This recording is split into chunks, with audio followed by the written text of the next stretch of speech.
Silav hevando hêvîdarim hûn baş in. Dîsa jî mîna weke berê herêmên ku hûn lê ne eger hûn bikarimin ji we re binivîsînin pirkê xweş dibim. Bi vê yekê ez ê fehm bikim ka ji herî zêde ji kîjan herêmî temaşevanên me eleqa nîşanê me didin, hevalê me dişopînin. Gelek spas dikim ji niha ve. Em dibînin ku lû mûzik beriye her kesî li vê derê mala te ava te her hebî ji Sîwasê tevlî me dibe ve hevalekî me demekî dirêj me dişopîne. Temaşevanê me yê daîmî ye. Mala te ava uğurlu müzik ez navê te nizanim. Lê ez zanim tu dostekî başî zû da tevlî me dibî. Her hebî. Hevalê din ê ku niha wê werin ez ê di nava bernamê de yan jî dawiya bernamê ez ê hinek bi we re sohbet bikim ez ê halê we bipirsim.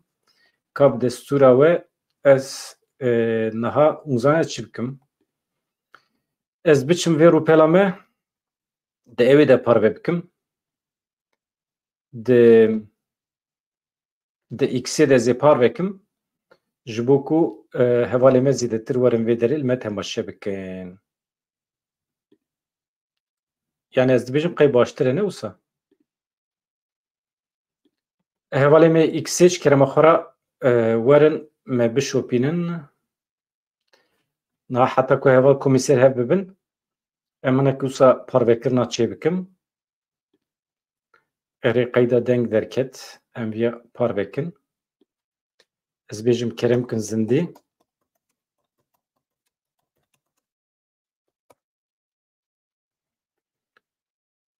Hevalê me zêdetir ji Facebookê gelo me teqîb dikin yan ji Twitterê ez wî nizanim.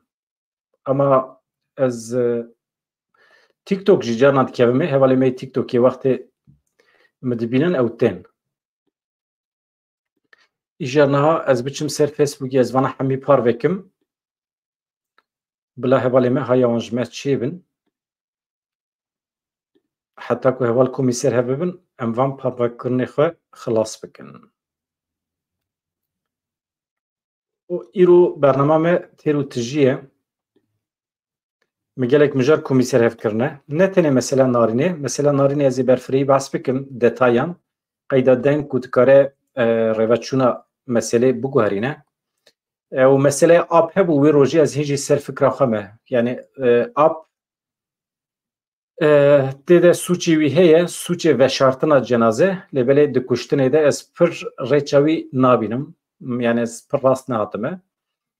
Niha hem bi rêya Facebookê hem jî bi rêya Twitterê hevalê me dizanin em li vê derê ne. Eger werin me bişopîne em gelek kêfxweş dibin mala wan ava ji niha ve.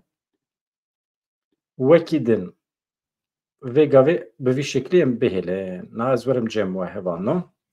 Niha Hekîm Hesen tu çewanî? Tu jî bi xêratî Baran Cîlo Selahattin Özen Ajawan mala we ava hûn tev her hebin. HBKK TV jî heye vana jî hemî hevalê me ez bawer dikim. Fewaz Öso Heval Oso mala te ava tu jî her hebî. Kek Mahmud tu ji Esenyurtê ji Stenbolê tevlî me dibî. Rewşa Stenbolê çawa ye? Esenyurt. Dibêjin şertên jiyanê li Stenbolê pir zêde nemaye. Zehmet e ne weke berê ye. Ew Stenbola romantîkê dî nemaye. Wisa dibêjin. Êdî çiqas rast ez nizanim. Ez wisa çend peyamê we bişînim ser ekranê. Orhan mala te ava tu jî her hebî.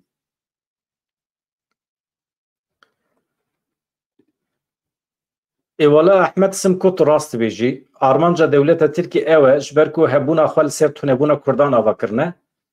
Heta ku Kurd sax bin li vê dunyayê ew jî tim awisa bi me re dadikevin, hil dikevin, dadikevin. Hem xerabî li xwe dikin hem xerabî li me dikin.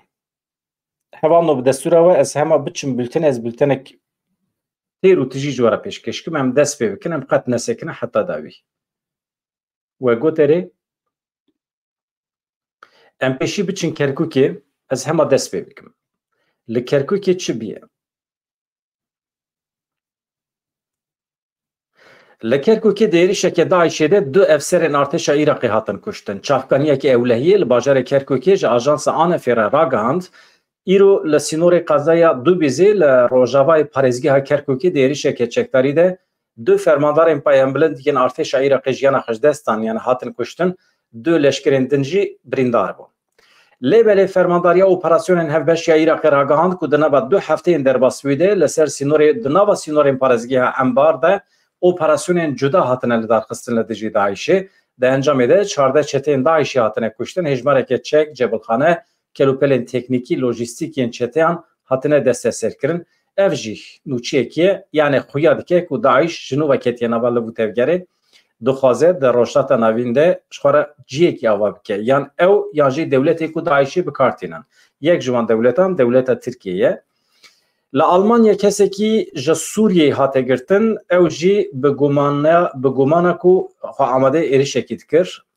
Dozgeriya Münihê Münşin dozgeriya Münşinê daxuya kirin hemolatiyekî Sûriyeyî 27 salye guman jî hate kirin ku tekîliya wî bi İslama radîkal re heye navê rêxistinê nade lê muhtemelen Daişe bi hinceta amedekariya êrişeke leşkerî dikir li hember askerên Alman hat binçav kirin.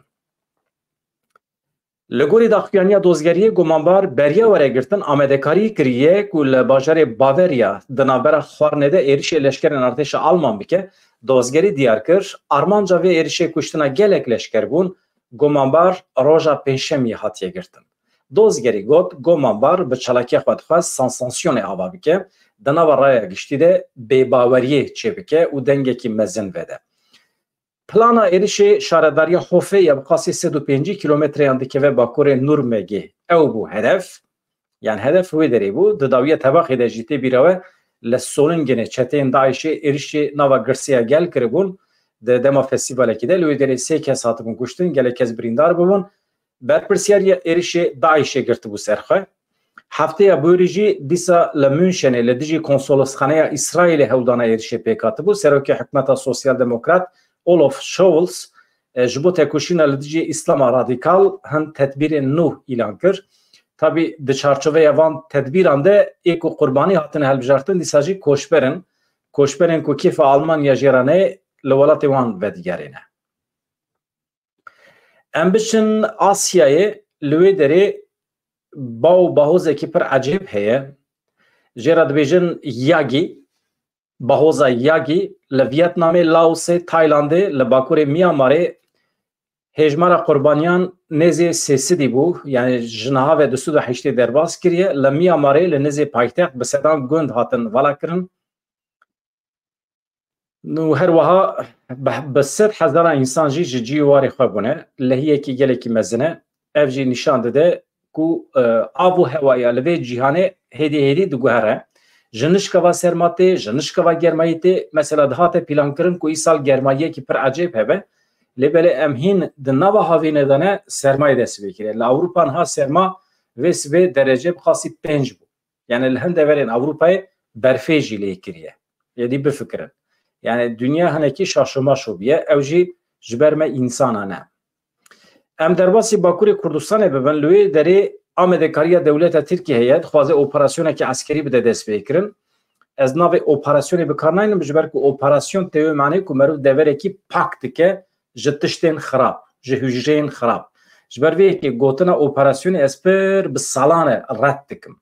Dewleta Tirkiye nikare operasyon pêk bîne ji ber ku hemî tiştên li Kurdistanê, dewlemendiyên li Kurdistanê, zar û koç keç û xortên Kurdistanê neqirêjîne.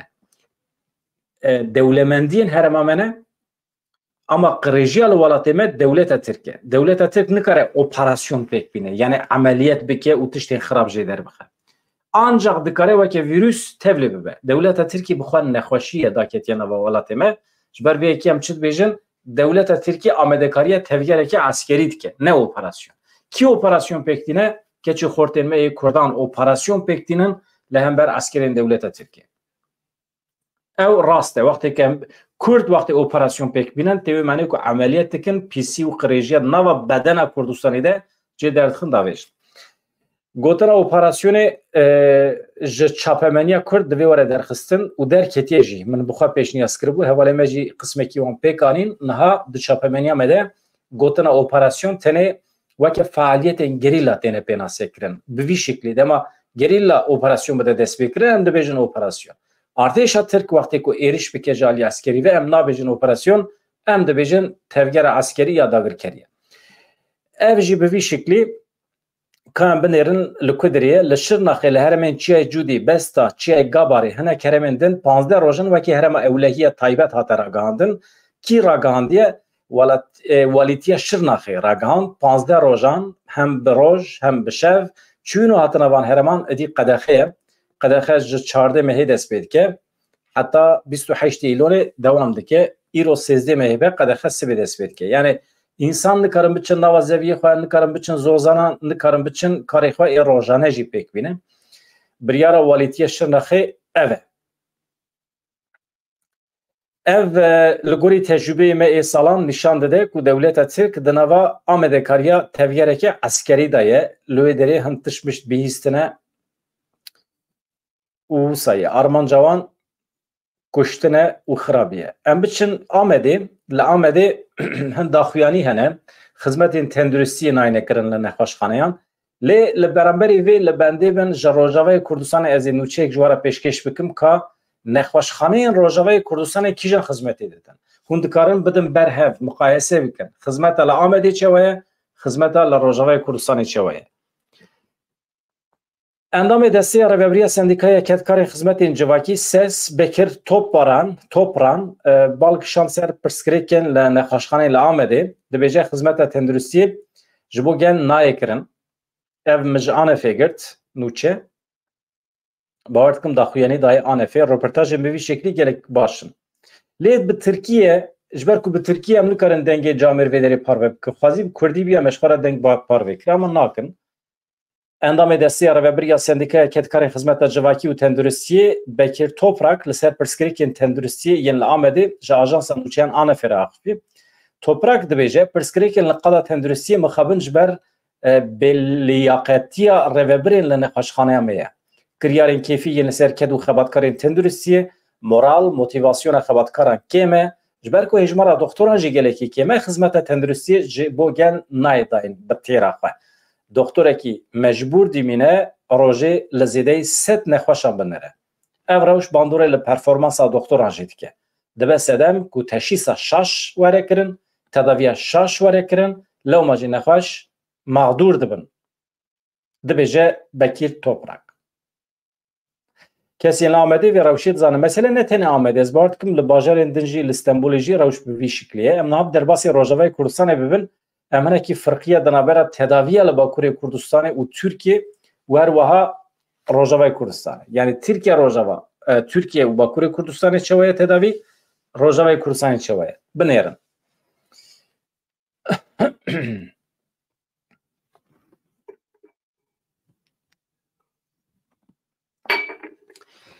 Tedavî hem tê kirin û hem jî di ser da beleş e li Rojavayê Kurdistanê. Ama ne hemî nexweşî, nexweşiyên kronîk. Yani eger hûn nexweş bin ji destî we tiştekî neyê û îmkanê we jî kêm bin mecbûr nexweşxaneyên Rojavayê Kurdistanê xwedî li we derdikeve heta dawî.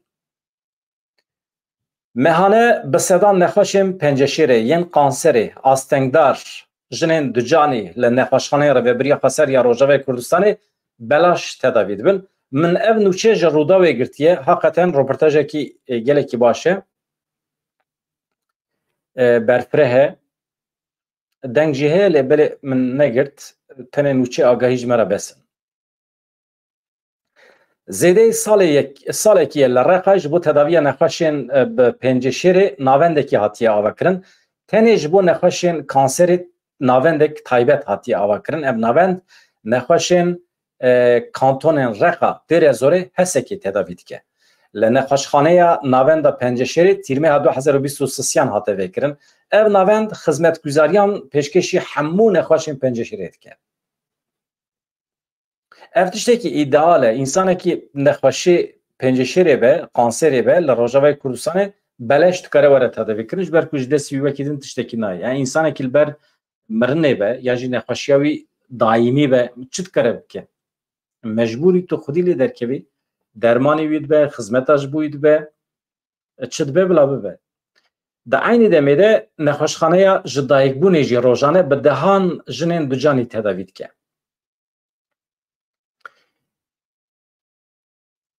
Em navenda penceşêrê em ji wara cümleyekî heye min ji wara bas nekir. Hemî derman li wê derê belaş. Mehane çend kes tên tedaviyê ji bo penceşêrê li Rojavayê Kurdistanê texmîn bikin. Di navbera pêncî şêst kesî de. Teşhîsa wan heye nexweşên kanserê ne tên tedavî dibin. Hemî derman beleşin. Süper xeber e. Agahiyekê süper e. Yani hevalê me rojnamevan ku çûne ev reportaj pêkanîne, ev lêkolîn pêkanîne. Mesela ez di çapemeniya me dixwazim lêkolînên bi vî şeklî tim derbixin pêş. Rojavayê Kurdistanê bibe navendekî tenduristiyê ji bo temamê rojheta navîn jî. Nav û dengî wî bilind bibe. Doktor werin gihandin. Doktorên herî baş li her devê ciyanê divê mirov dawet ke Rojavayê Kurdistanê wê derê bibe navend. Li cîhanê ev yek li Kübayê heye. Küba doktoran digihîne û dişîne welatên cuda ê cîhanê. Bi taybetî Latin Amerikayê. Gelek welatên Latin Amerikayê bi xêra doktorên Kübayî tedavî dibin. Mesela welat hene navê sosyalîstin, komünîstin ama ji esrar, eroîn, hişbir, bigre, ticaret, gendelî, rezalet weke Venezuela tijîne lê perenax bi xizmeta tenduristiyê. Ama Küba tam berova jî. Ji her alî ve ambargoya aborî li ser heye, çûyîne hatin gelekî kêm e, ama giranî dide ser tedaviyê xizmeta tenduristiyê û doktoran digihîne dişîne derva. Rast e ne rast e? Rast e. Ez didomînim meseleya nexweşxaneyên Rojavayê Kurdistanê. Me gotibû nexweşxaneya ji dayîkbûnê jî ya ji bo jinan rojane bi dehan jinên ducanî tedavî dike. 300 ameliyatên sezeryanê têne kirin mehane. 800 pitik jî bi şeklê asayî têne dünyayê. Yani bûyînekî normal. Kadroyeke doktor ya spor 24 saata nobetê digirin. û hemî xizmet jî beleşin.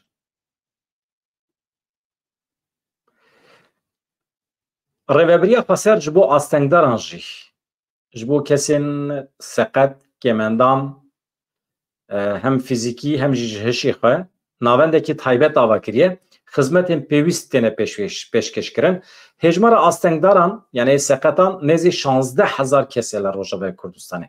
Di nava wan de birîndarên şer jî hene elbet, nexweşên aqlî jî hene, kesên ku destê lingê xwe wan da kirine, çavê xwe wan da kirine, gohê xwe bîstina xwe wan da kirine, bombe teqiya be, yan jî aliyekî bedena wan kêm be, ew jî diçin tedaviyê dibîne li van deran, bi xasî 16,000 kesin hejmara wan û hemî dermanên wan jî xizmeta ji bo wan a tenduristî beleş e.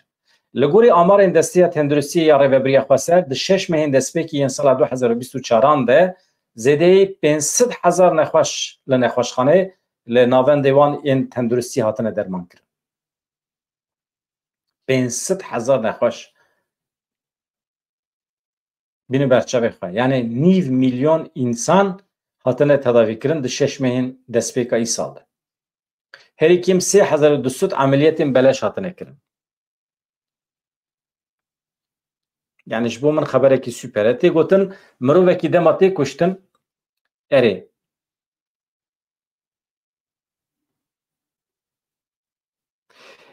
Ev bi vî şekliyê hevano binêrin. Niha em derbasî meseleya narînê bibin, eger hûn amade bin, berê 2 rojan jî min qenaeta xwe pêşkêş kiribû di derheqê apê narînê de. Niha van rojên dawî hin tiştên nû derketine holê. Kesekî bi navê Remezan derketiye holê, ew jî li kêleka Nevzat Baxtiyar e. Nevzat Baxtiyar jî dixebite bi apê narînê re. Ew dostê hevê başin bi salan e, 20 sal e dostê hevin, bi hevra dixebitin, bi hevra qezenç dikin. û kesekî nû derketiya Remezan, ew jî tê zeviyê apê narînê de dixebite, salîm. Îjar rola van her du kesan di wendakirina narînê de diyar e tespît bûye. Qeneme îfadê wan heye. Mikor hatinê wan hene. لبلی رولا آب یا سالیم هجی وشارتیه نایزانه سالیم دوی داری ده چه رولیستیه نها گرتیه ده حبسی دایه لبلی دبیجه به اصرار دبیجه من نکشتیه متیده رول نبیستیه نگرتیه سرخواه نها هم دا که نوا مسئله بنیرن حوالین هجه اما تشتکی هیه از بینم بیراوه نارینا me نارینا دلال ملک اجرات بجم ملک حقیقتا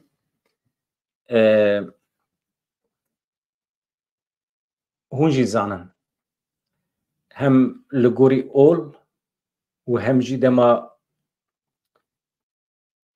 ده صحبت بری ای باو کالان ده مرود بجه دما انسانه که لوی دنیای وان داد به ده کشتن باوی که دزی جنایت هبه ev insan zû bi zû vê cîhanê naterikîne.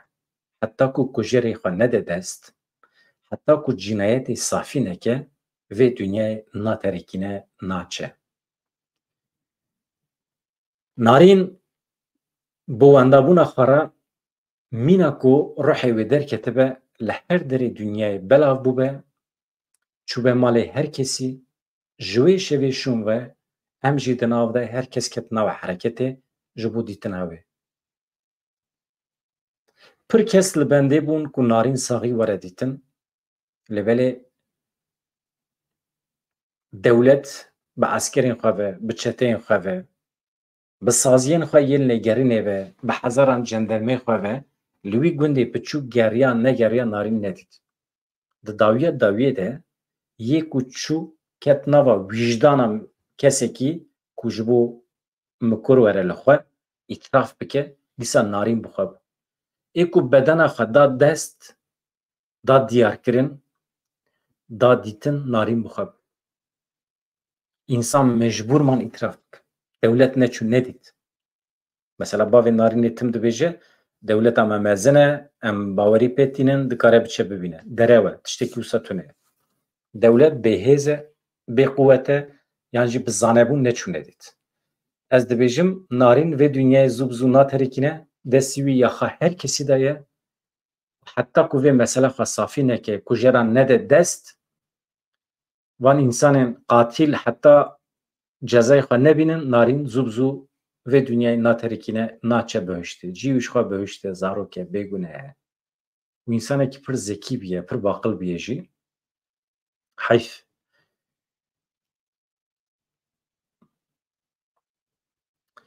Ev bavê narînê çi dibêje?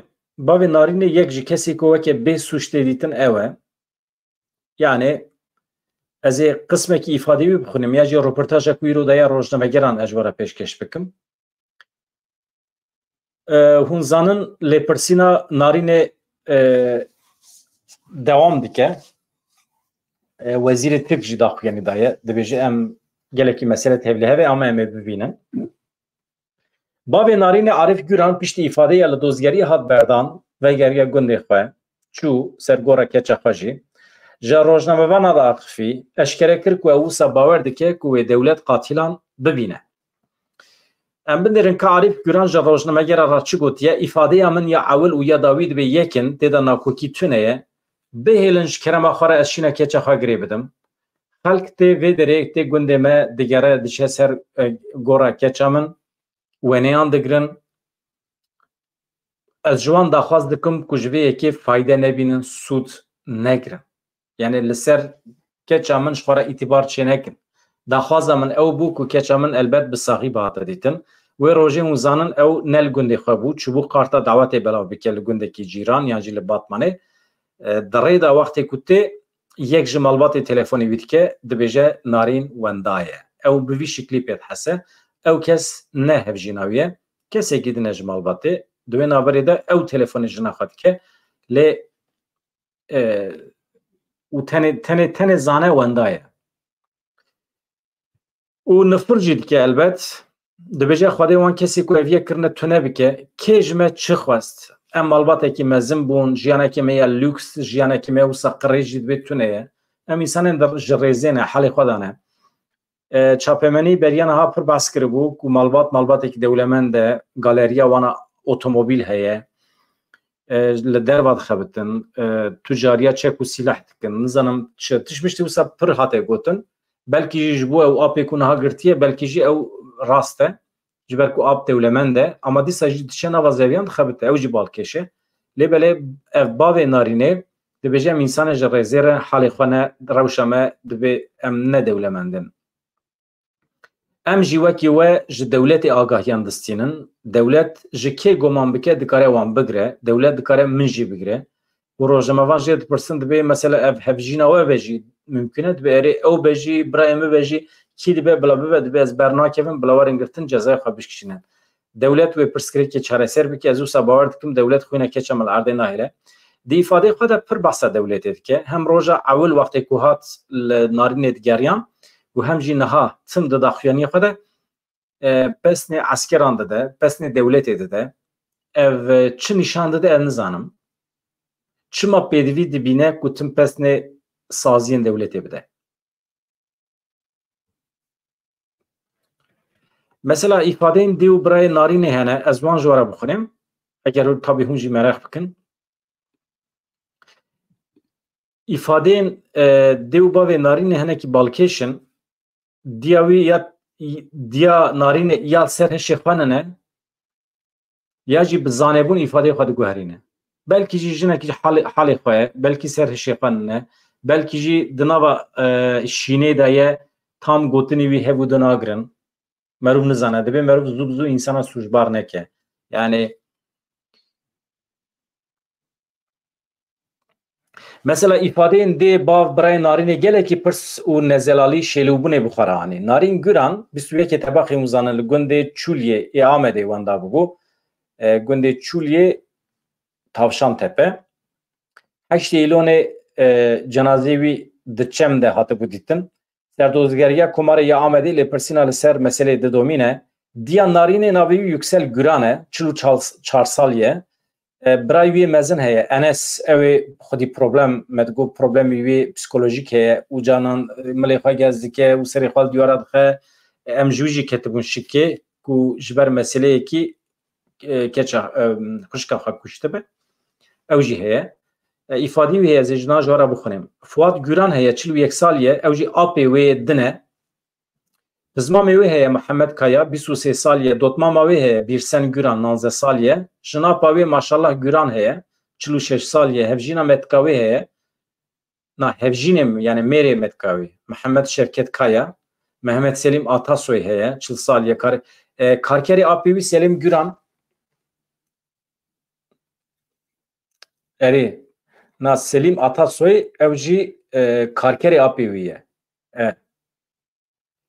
Yüksel dayıka narine Yüksel u Brayvi Enes jber şirketiya kuştuna bqast ya apevi Fuat jber neyiştina delilan var baş ber hen sebeban her duji hatın girtin hatın şandın yani çün zindane ama sebebi girtina wan dibe bila delil neyne wanda kirin yani devlet düşük u guman edeye ku vana vaqt eder ki ben biçim delille wanda dikin İdi derenge ya biz nazda roj der basbu serditina evere servanda buna narinere delilin ku hatine vanda kirin şwa vanda bun yani idi jber vanda kirna delilan idi japna ki insana meru bigire tam beru vaji insan vakti der kevin derva biçin devlet kare wan bişopine biçin godari bikin kal kuderine ifade xwa çavat karın ser ras bikin yani meru mantıklı bir fikre İnsan ki meruf serbest berde hareketi bir şopine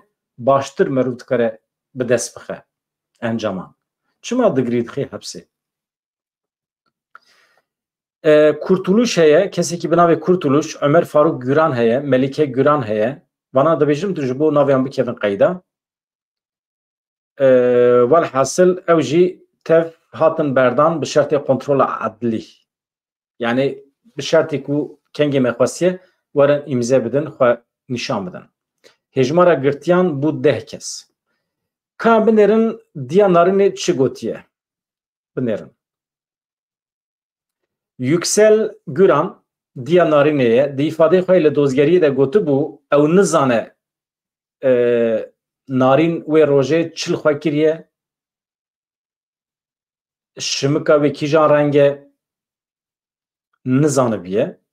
Yüksel Güran madem te neditiye narin jimale derketiye tu çeva dizani ku şimika sor xıstı bu peyxwe. Çünkü de ifade xwe yekem de gotu bu hem gotu bu nizanım u hem jî gotu bu şimika sor xıstiye xwe. Dibêje du cot şimikê narînê hebûn. Cotekî reş, cotekî sor bûn ji ber ku şimikên reş li malê bûn min texmîn kir ku yê sor xistine yên xwe. Ev mantiqî ye. Pirs dibêje te çima xeber neda hevjînê xwe yani mêrê xwe ê ku di rê de bû ji Batmanê de hat gund ji ber ku ji Batmanê ve digeriya min nexwest di rê de wî bitirsînim. Tu alaqeya te bi Selîm Güran heye tune ye. Selîm Güran hûzane ew kesê ku suç lê hatiye barkirin. Kesê ku xaşo cenaze teslîmê ew kiriye. Nevzat ne? Gotin dibe ku narîn bûbe şaheda bûyerên tekiliyên ne guncaw ê Selîm Güran û diya wê ew Selîmê ku em askin ew e dibe tu alaqat te heye yani alaqat te evînî û cinsî bi Selîm Güran ra dibe na tiştekî wisa tune ye. Ji bo ku rastî tekiliye te û Selîm hatiye we ew da kuştin me qet narîn nedîtiye tiştekî wisa nemimkün e. Dibêje dayîk. Nevzat Bahtiyar dozger dipirse. Di ifadê xwe de gotibû Selîm ji tewla mala we narînê gazî min kir. Selîm yani ji tewla mala we gazî min kiriye. Gotiye Nevzat karê min te heye. Ev dengê Selîm dibe hat te. Em li ber krîmayê radikevin paciya girtîne dibe ku deng nehatibe. Piştî ku narîn wenda bû we dibe xalî û xalîçeyê li mala xwe we derxist şuşt yan wisa ne. Min ti tişt neguharandiye ji ber ku çûn hatin gelekî zêde bû nav malê gelekî qirêj bibûn min piştî wendabûna narînê ancak bi piştî 5-6 rojan xaliyên paxiş raxistin. Xaliyên berê li malê ne nehatine şuştin dibe dikarin werin kontrol kirin. Te roja bûyerê betanî daye Selîm dibêje. Dozger. Min betanî nedaye tu kesekî gelek kes çûn hatin mala me eger hinekê din betanî da binivî nizanim. İfade Enes çawaye Enes jî ew zanin ew birayê wî 17 salî ji ber kuştinê hatiye girtin. Enes di ifade xwe de li ser Nevzat Bahtiyar ê ku termê narînê ve şartiye dibêje ya dibe kesekî feqîr e kesekî melûl e dibe ku ji bo pereyan ev tiş kiribe dibe ku ji ber tirsê kiribe.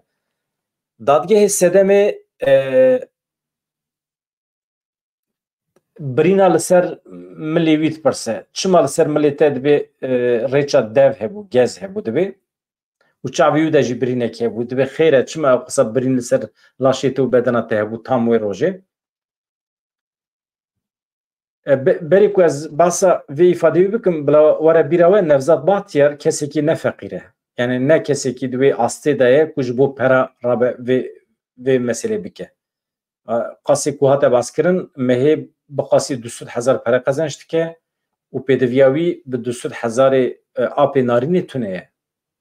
Karê înşaata dike û bi apî û re jî dixebite perê wan nav hev de ye û tiştekî wisa ji bo pere nayê kirin. Ez paşê qenaata xwe ji we re dibêjim. Enes got wî ji xeman milê xwe gez kiriye. Ez nizanim ka çavê min ji ber darikên garis belkî wisa biye ya jî kulmekî lêketiye ez nizanim. Arif Güran bavê narînê jî piştî îfadeya xwe hatibû berdan. Bavê narînê ji xwe îfadeya xwe gotibû em qet otomobîla Selîm bikar nayînin em nê sar nabin ez û zarokê xwe bi tu awayî li vê otomobîlê swar nabin. Otomobîl tam li mehla şofêr encamên DNAyê hatibû dîtin tê bîra we. Ji Arif jî pirsîne Arif Güran berê ku were berdan dozger jê pirsiye tu şikan ji hevjîna xwe û ji birayê xwe dikî wî gotiye na baweriya min bi hevjîna min heye û ez tu car tiştekî wisa nayînim hişê xwe û bawer nakim. Ama dibêje birayê me be hevjîna me be eger di vê meselê de tiliya wan tê de hebe dibe ez ef nakim dibe cezayê xwe bikişînim. Niha li hêlekî din dibe dengê qeyd derkete holê dengê Salîm Güran derket, li ku derê derket, di telefona kesekî bi navê Remezan.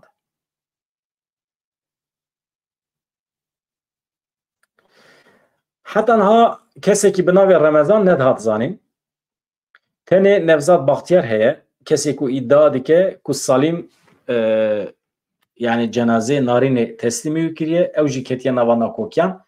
Roja ewil got min cenaze li ber erebê dewr girtiye û xistiye torbe biriye veşartiye.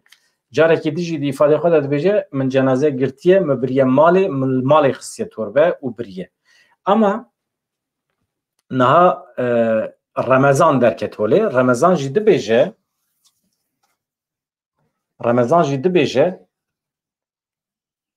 Salîm telefonê min kiriye, dengê qeyd jî heye, gotiye Remezan keçik sax e yan miriye. Kengê saet derdora şeşeyê warê. Ev dengek gelek mühim e, ev qeyda deng çima mühim e? Nişan dide ku saet sisî û nîvan de Salîm yani apê narînê neçûye narîn negirtiye û nedaye kuştin. Yani jî bi xwe nekuştiye. İnsanekî wextê keşkekî bikuje saet sisî û nîvan çaran da ranabe telefonê Remezan nake nabije Remezan keçik sax e yan miriye. Tiştê ku nabe. Çi dibêje eger kuştibe û cenazê teslîmê Remezan kiribe dibêje Remezan we çi kir we mesele hel kir nekir. Ama wisa nabêje. Remezan vê keçik sax e yan miriye. Vê derê de ez dibêjim belkî hin kesan telefonê apê narînê kiribin gotibin mîna bavê wî were acile were tiştekî hatiye serê keşkê.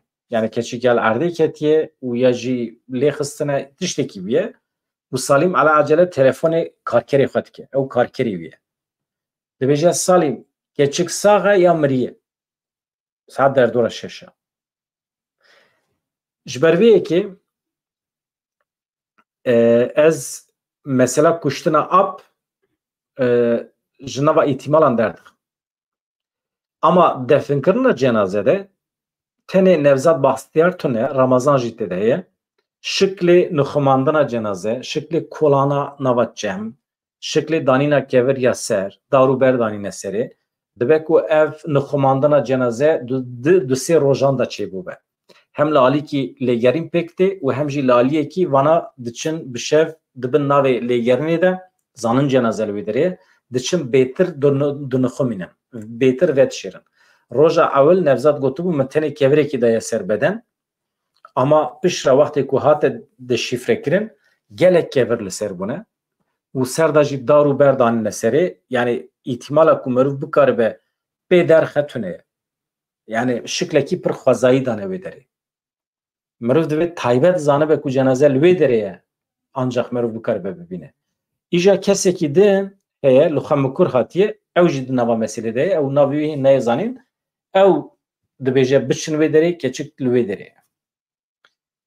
Meselekî pir tevlî heve, meselekî gelekî tevlî heve ama ev dengê qeyd ku Salîm hemî ferdên malbatê dengê xwe hemî jê birine ji WhatsAppê bigire heta telefonê heta yên din ji nava telefonê tiştên tekildarê narînê hemî jê birine. Ama pişra derkete holê ku ji malbatê bi qasî 20 telefon hatine girtin. Ev kartên ku mirov bi kartîne davêje çöpê, kartên demborî. Bi qasî 20 kart hatine kirin, di nava malbatê de hatine belav kirin. Ev diyaloga di derbarê narînê de bi wan kartan hatiye kirin. Ama çiye, çinine hakikaten pir tevlî heviye mesele. Yani ji narînê çi xwestin ya?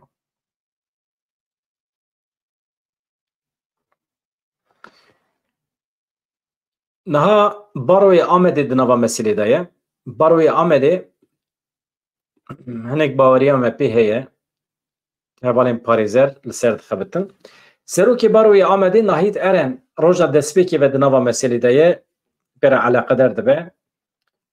Di dema otopsiyê de jî çû li wê derê sekinî otopsiya li ser bedena narînê bi qasî 11 saetan dewam kiriye.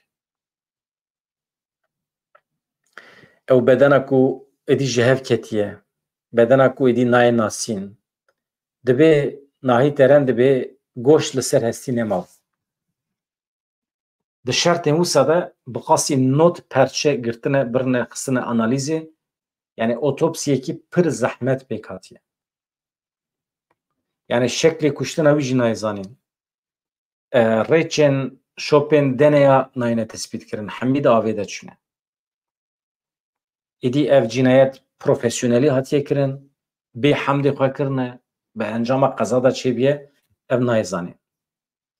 Ama bi destûra we ez daxuyaniya nahî terem bixwînim.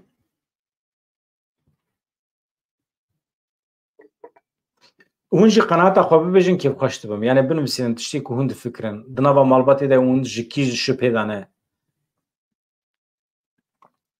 Senaryoyên di serê we de. Yani ez di mesela kuştinê de ap jê derdixim. Beriya çend roja jî me eyn tiştî got.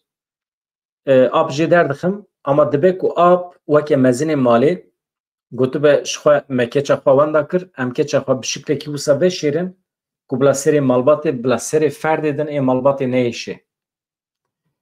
Ez jî divê qenaetê de me ku ap heta ku rastiyê nebêje tu ferdekî din ê malbatê nikarin rastiyê bibêjin. Ji ber ku ap hinek wisa mezinê malbatê xuya dike, şefê malbatê xuya dike. Ew heta li xwe mikûr neye, heta rastî nebêje, kesê din ranabin nabêjin. Li benda wî ne. Ew di her du kesên ku li xwe mikûr hatine îtiraf kirine jî ne ji malbatê ne. Ew jî bi armanca ku rastiya meselê tevlehev bikin li xwe mikûr tên. Mikûr hatinên sexte ne. Îja ji ber vê yekî mesela narînê pir tevlehev biye û tê merexkirin. Serokê Baroya Amedê nahît Eren li ser doza narîn Güran Yaqifî diyar kir ku divê carekê din îfadeyê Salîm Güran were stendin.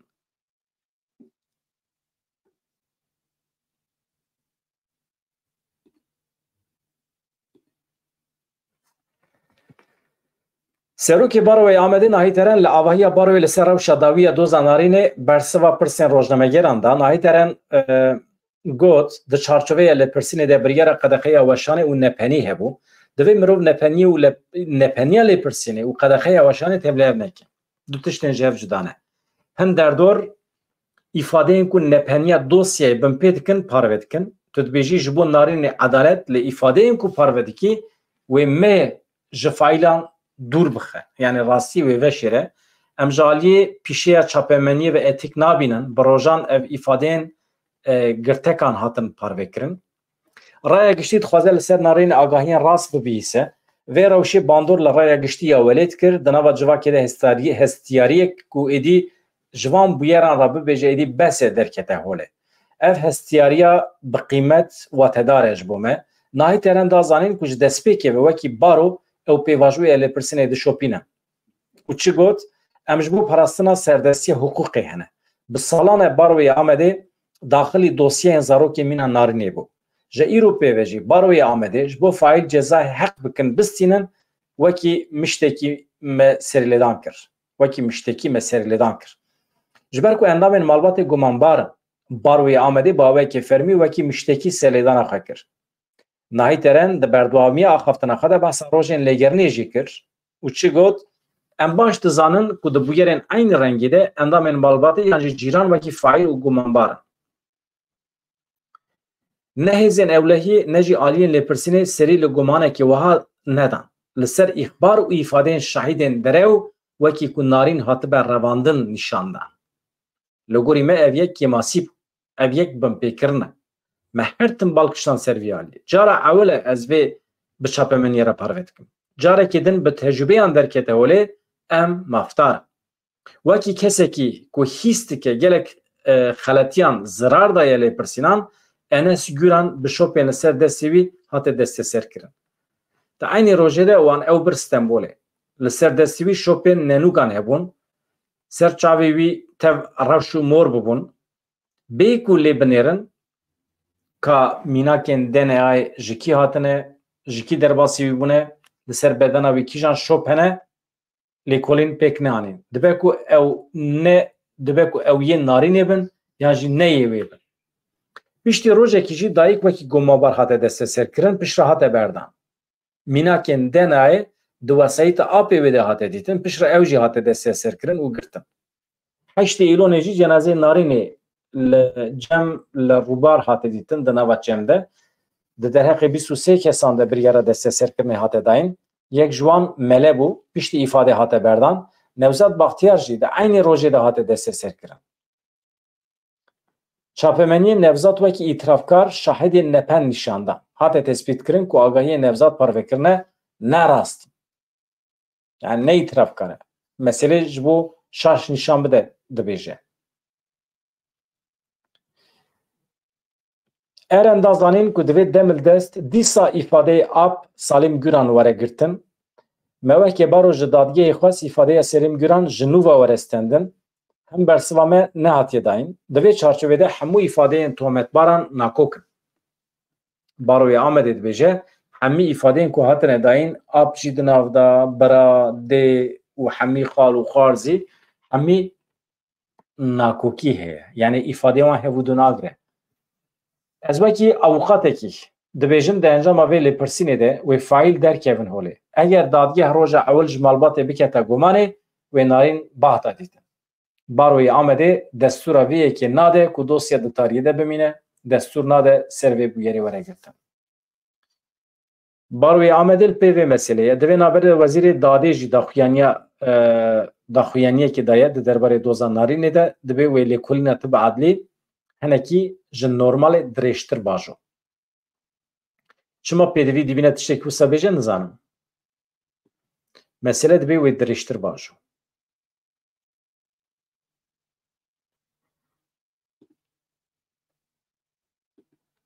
Erê. Hevan no.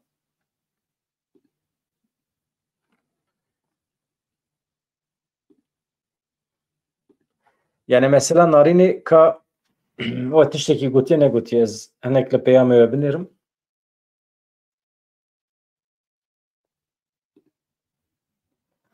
Yılmaz Akgün çi dibêje? Dilê min li apê wê û diya Narîn dişewite.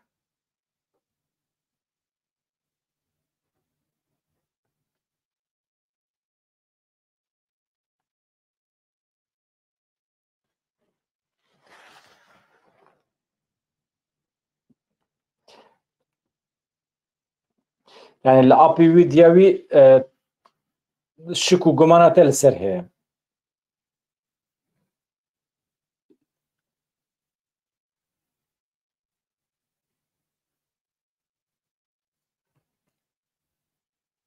Şêrpiling tu jî dibêjî ya hemî behsa ap dikin.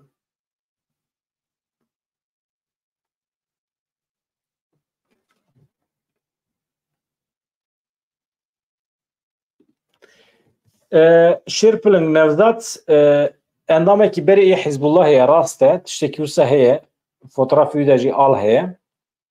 Yani bi qasî ku tê gotin bi apra di nava bazariyekê de ne çek û sîlah difiroşin, tiştekî wisa heye ama heta ku em bi çavê xwe nebînin.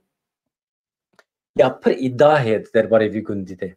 Di dema xwe de 32. gün Mehmet Ali Bîran jî behsa vê meselê kiriye. Tekîliya vî gundî bi Hizbullahê re. Çek û silahê ku li vî gundî hatine definkirin û heta dibe ku gorên komî jî hebin li vî gundî. Tabii ev hemî îdia ne. Ew kesên ku di salên nodî de di encama faîlê cinayetê faîlê wan ne diyar de, faîlê meçhûl de hatin wendakirin, dibe ku cenazê wan li vî gundî werin dîtin. Ew jî heye. Yani roja ewil me gotibû ev meseleya Narînê Susurluga Bakurê Kurdistanê ye. Tekîliyên qirêj yên dewletê dikarin derkevin holê.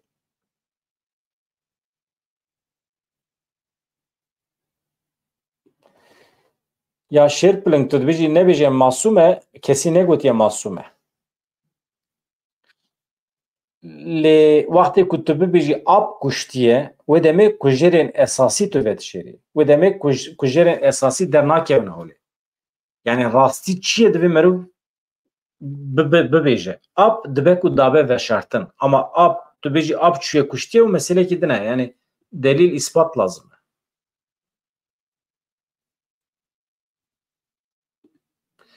Niha ارê xuşka mezin a narînê merdivanê de ketiye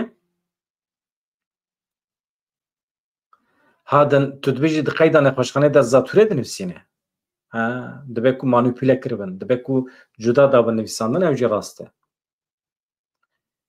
erê ji ber ku malbat bixwe bawer e malbat dibe me biriye xwestexanê dibe di komeyê de maye di ciyê tedaviya lezgîn de dibe di qeydan de heye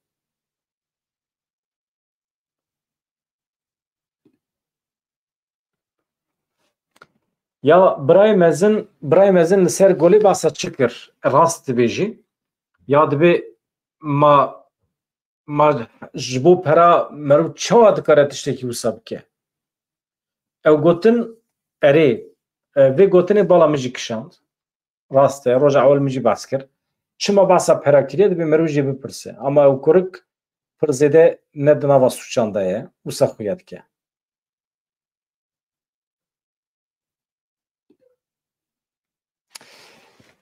çiya agirî jî hemî bisilmana sûcdar dikî tu dibêjî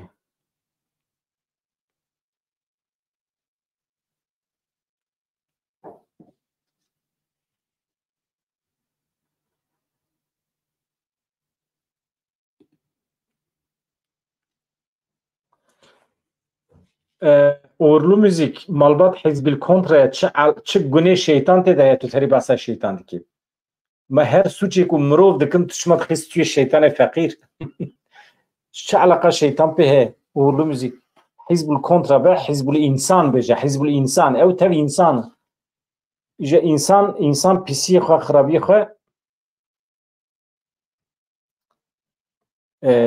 dixin stûyê ew ê dixin stûyê şeytanê feqîr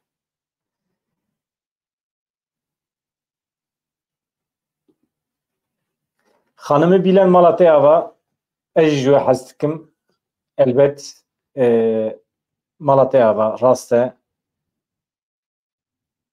pir hevalê me dibêjin em ji me tîvî ve te nas dikin êwalex erê şansek bû yani xizmetekî me çêbû di televizyona yekem a Kurdan de mala te ava her hebî ji bo me şeref e heqeten em xebitîne û hem jî em hê jî dixebitin baş e wekî din Reza Çîşeklî ka em binirin çi dibêje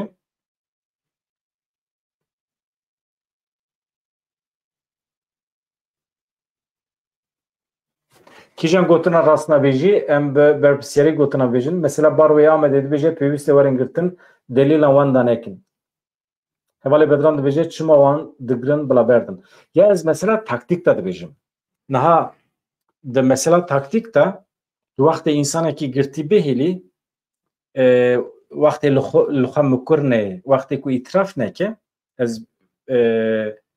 girtî bimîne manawî tune ama wextê tu serbest berdî mesela em pêşî diçe cemkî pêşî bi kîra têkilî datîne pêşî hewl dide îfadeyê xwe çawa biguherîne yani tu dixî bin kontrolê di wê çarçovê de dibêjim em nabêjim bêsûçin weke taktîka lêpirsînê ez di wê qenaetê de me ku merov bişopîne taqîb bike tabii ez ne pisporim yani wisa fikrekî min bibû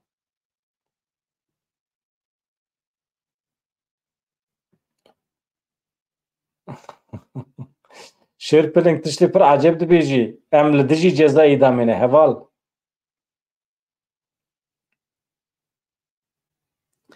Fuat Azad çi dibêje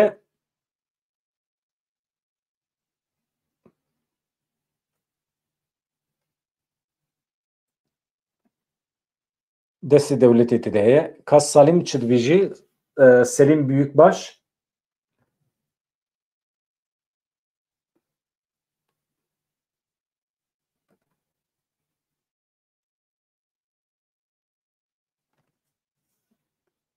erê rast e yani ez peyam naxwînim hûn li ser ekranê min dibînin û ji xwe re dikarin bixwînin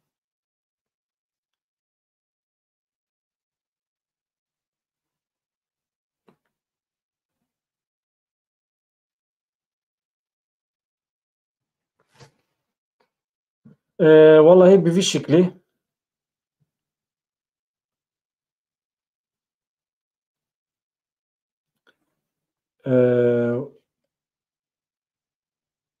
باش e.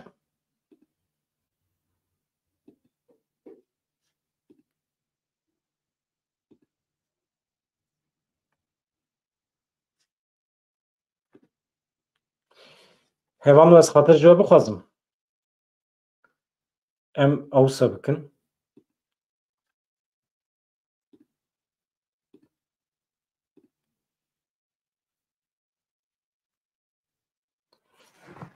باش ez xatir ji we dixwazim gelek spas ji bo tevlîbûna we ji bo hatina we.